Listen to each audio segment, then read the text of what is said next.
ഇപ്പോൾ സന്തോഷവും പോയി പറയുന്നുണ്ട്. അത് 8 തന്നെയാണെന്ന് പറഞ്ഞപ്പോൾ അവര് ആ കളി അതുകൊണ്ടാണ് പോസ്കോ പറഞ്ഞ് കളിയാക്കും, അതുകൊണ്ടായി ഇപ്പം പറയണ്ട്. ഇപ്പം കുഞ്ഞാറ്റ ഞാൻ 10ന് പറഞ്ഞത് അവസ്ഥയാണ് പറയുന്നുണ്ട്. കുഞ്ഞാറ്റ ആരാ പറഞ്ഞേ പറയുന്നുണ്ട്. ഞാൻ ഇറങ്ങി ഒരു ഈച്ച പോലും ഇല്ല പറയുന്നുണ്ട്. അഞ്ച് പറഞ്ഞാൽ മിണ്ടില്ല പറയുന്നുണ്ട്.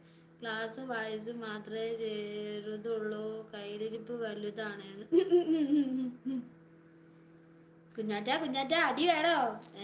നിനക്കല്ല അടി തരട്ടെ ഞാന്. നല്ല നല്ല അങ്ങനെയല്ല, നമ്മൾ കഴിയുന്നതും ഇപ്പൊ സോഷ്യൽ മീഡിയ ആണെങ്കിലും ഇപ്പൊ നമ്മൾ യൂസ് ചെയ്യുന്നത് പോലെ നമുക്ക് ഉണ്ടാവാം.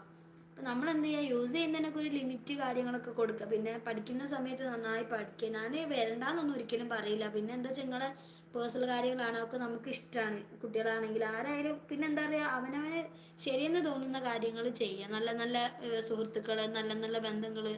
നമ്മൾ തെറ്റ് ചെയ്ത് ശരി ചെയ്ത് നമുക്ക് മനസ്സിലാക്കാൻ പറ്റിയാൽ മതി. അത് ഏത് ടൈമാണ് നിങ്ങൾക്ക് സോഷ്യൽ മീഡിയ യൂസ് ചെയ്യുക. പക്ഷേ ശരി അത് തെറ്റേതെന്നുള്ള മനസ്സിലാക്കിയിട്ട് നല്ല അടിപൊളിയായിട്ട് വൈബോടുകൂടി